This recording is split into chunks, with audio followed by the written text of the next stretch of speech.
I want to talk to you about my Flatness Tool and the Reedplate Claws.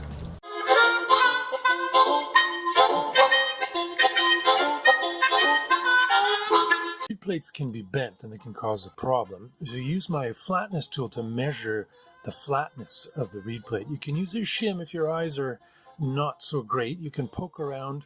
This is a 1/1000th shim, and you can see here, for example, the reed plate is bowed in the middle.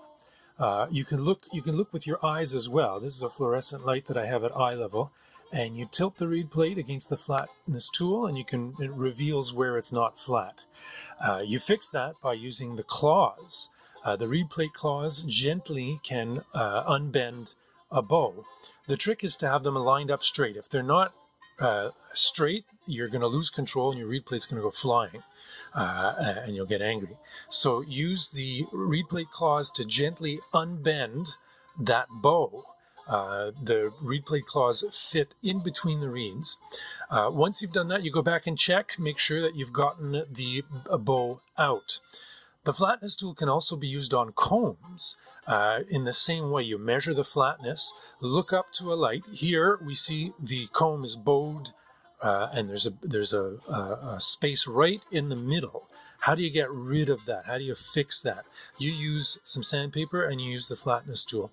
Here's that same comb, that same side, looking at the front of the tines, and we can see the same defect. So let's fix this comb that's bowed. We're going to focus on one side and then the other. You apply pressure with your finger and you flat sand. You move a little bit closer to the middle and repeat. We're going to move to the other side and do the exact same thing, back and forth.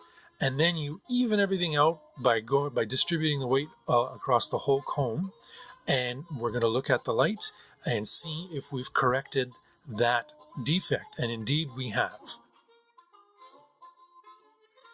Use the Flatness Tool to measure in between the tines as well. This is what that looks like up against the light. That's an important source of air leak as well. And there you have it, the Reedplate Claws and the Flatness Tool.